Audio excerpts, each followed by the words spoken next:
हाँ, तो आज हम लोग अपवर्तनांक पढ़ेंगे। और यह जो अपवर्तनांक है यह एक बहुत छोटा टॉपिक है, लेकिन बहुत कंफ्यूजिंग टॉपिक है। तो इसको समझना थोड़ा जरूरी है। एक अच्छा एक क्वेश्चन बन जाता है। यह अपवर्तनांक आपका प्रकाश का अपवर्तन से रिलेटेड है, इसीलिए अगर किन्हीं ने अगर वो प्रकाश का अपवर्तन वाला वीडियो नहीं देखा है मेरा पिछला वाला, तो एक बार जाके उसको देख ले। 14 साढ़े 14 मिनट का वीडियो है, ज़्यादा टाइम नहीं लगेगा। आराम से जाके देख लें, उसके बाद ही अच्छे से समझ में आएगा। तो इसको डायरेक्ट मत देखिए, पहले उसको देख लीजिए, उसके बाद यहाँ पे आइएगा। अगर किन्हीं ने नहीं देखा है तो फिर देख लिया तो फिर बहुत अच्छा है। तो आइए पढ़ते हैं अपवर्तनांक क्या है। तो हम क्या पढ़े थे पिछला क्लास में कि जब दो पारदर्शी माध्यम हो, माध्यम 1 और माध्यम 2, और प्रकाश की एक किरण माध्यम 1 से आ रही हो और माध्यम 2 में प्रवेश करे, तो वहां से अपवर्तित हो जाती है। देखिए उसका डायरेक्शन में जो चेंज हुआ उसी को ना अपवर्तन बोलते थे। तो वो क्या होती है, अपवर्तित हो जाती है। तो अपवर्तनांक क्या है? तो अपवर्तनांक को हम डिनोट करते हैं, ध्यान दीजिए, अपवर्तनांक को हम डिनोट करते हैं यहाँ। देखिए ये नोटेशन दिख रहा है ना, ये आपका नोटेशन है म्यू का, इसको बोलते हैं म्यू। और म्यू को लिखने का एक दूसरा तरीका है ऐसे। देखिए ये यू जैसा है, यू का ये जो साइड है इसको थोड़ा खींच दीजिए तो ये हो जाएगा म्यू। अब म्यू टू 1, अब इसको पढ़ने का एक तरीका है, मैं सिखाता हूं कैसे पढ़ा जाता है। तो म्यू टू 1 को बोलेंगे हम माध्यम 2 का माध्यम 1 के सापेक्ष अपवर्तनांक।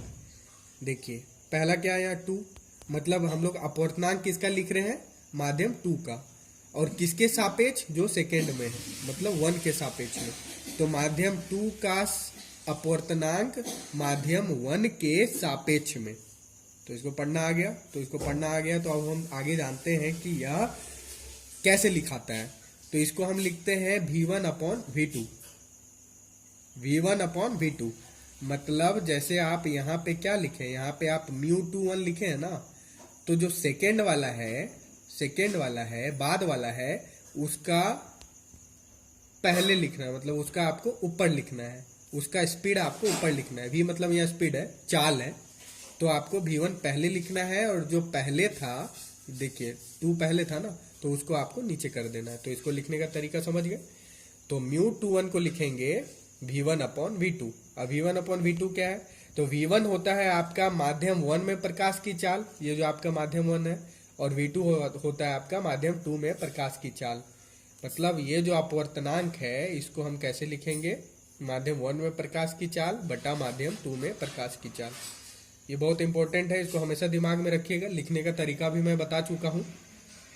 मतलब जो सेकेंड वाला है उसका स्पीड का रेशियो ऊपर लिखना है, और जो फर्स्ट वाला है उसको नीचे कर देना है। सिंपल सा चीज़ है। इसको पढ़ते हैं म्यू से। तो यहाँ तक क्लियर है, तो मैं इसको अच्छे से समझा देता हूँ आगे, ठीक है।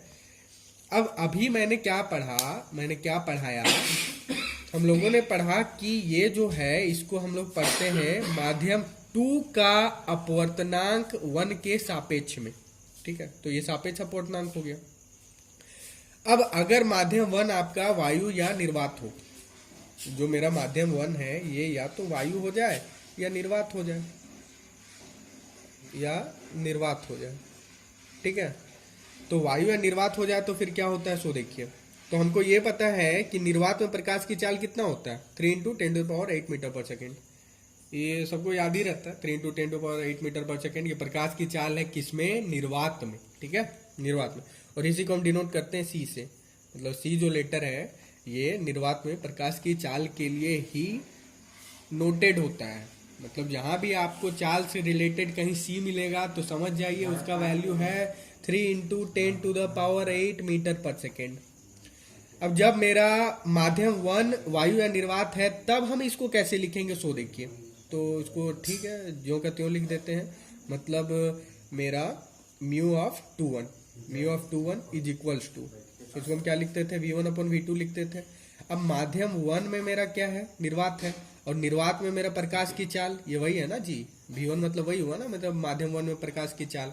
अब माध्यम 1 मेरा निर्वात या वायु है, तो निर्वात में प्रकाश की चाल कितना होता है, C होता है ना। तो ऊपर में हम C लिख दिए और नीचे V2 का V2 रहने दिए। हमको दूसरा मीडियम तो पता नहीं है, माध्यम 2 तो हमको पता नहीं है क्या, बस पता है कि पहला मीडियम मेरा वायु या निर्वात है, तो हम सी का इसको स्पीड को सी लिख दिए और इसका हम V2 का V2 छोड़ दिए।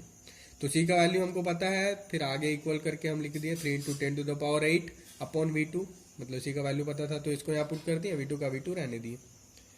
अब एक चीज है कि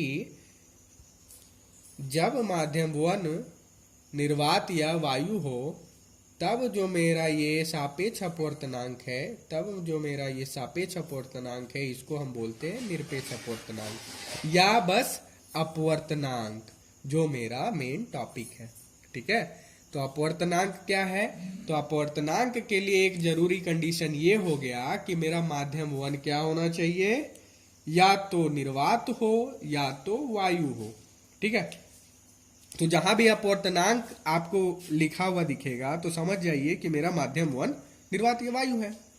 और वहां पे स्पीड कितना होगा मेरा प्रकाश का चाल होगा वहां पे 3 × 10⁸ मीटर पर सेकेंड। ठीक है, हमेशा याद रखिएगा।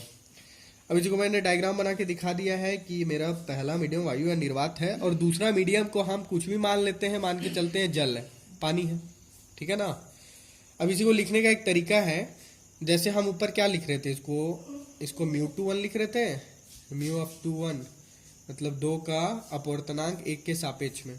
अब यहाँ आप बताइए कि दूसरा मीडियम क्या है? दूसरा मीडियम जल है, तो जल को इंग्लिश में क्या बोलते हैं? वाटर बोलते हैं। तो वाटर का पहला अक्षर ले लीजिए आप। ठीक है, तो वाटर का पहला अक्षर क्या है? W है, इसीलिए हम दूसरा की जगह देखिए 2 है ना, उसकी जगह पे हम W लिख दिए। अब यहाँ पे क्या है मेरा? वायु है, मतलब एयर है। अब एयर का पहला अक्षर क्या है? A है, इसीलिए उसके जगह पे हम A लिख दिए। तो हम इसको ऐसे भी लिख सकते हैं, मतलब या तो आप इसको μ2 लिखिए या तो लिखिए μWA। क्लियर है? मतलब लिखने का एक तरीका है और कुछ नहीं है। अब एक चीज और है कि अगर आपका ये एयर है, मतलब आपको दे दिया कि अपवर्तनांक कितना है, तो अपवर्तनांक कितना है मतलब पहला माध्यम आपका वायु या निर्वात है, मतलब वायु है। तो ये तो पहले से आपको पता ही है ना कि मेरा जो पहला मीडियम होगा, जो वन मीडियम है वायु है। तो इसको लिखिए या ना लिखिए बात बराबर है। तो इसको आप ऐसे डायरेक्ट भी लिख सकते हैं, ए को हटा के आप डायरेक्ट लिख दीजिए μW, मतलब μW। तो इसको क्या पढ़ेंगे आप? इसको पढ़ेंगे जल का अपवर्तनांक, वाटर का अपवर्तनांक। तो इसका मतलब क्या हो गया? जल का अपवर्तनांक। ठीक है, तो अपवर्तनांक समझ में आ गया होगा, इसका डेफिनेशन वगैरह, प्रकाश का चाल क्या होता है, कहाँ कैसे होता है, वो समझ में आ गया होगा। तो एक क्वेश्चन हम बनाते हैं, और क्वेश्चन जो आपके किताब में है वैसे ही क्वेश्चन लिया हूं मैं। तो क्वेश्चन में आपको क्या दिया हुआ है? आपको दिया हुआ है ये μW = 1.33, मतलब वैल्यू दिया हुआ है μW का 1.33।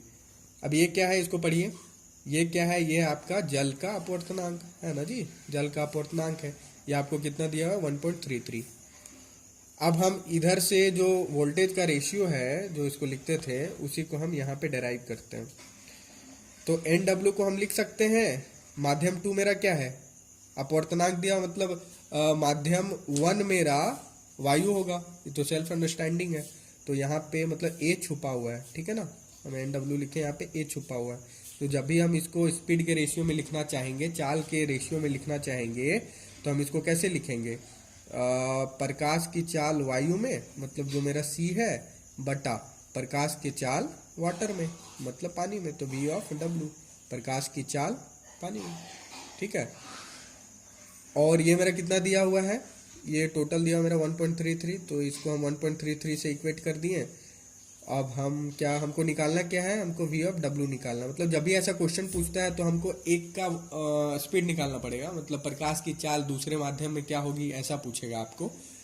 तो दूसरे माध्यम मतलब जो वाटर है उसमें क्या होगा, तो ये निकालने के लिए हम क्या करते हैं? इसको इधर ले जाते हैं और इसको इधर ले आते हैं।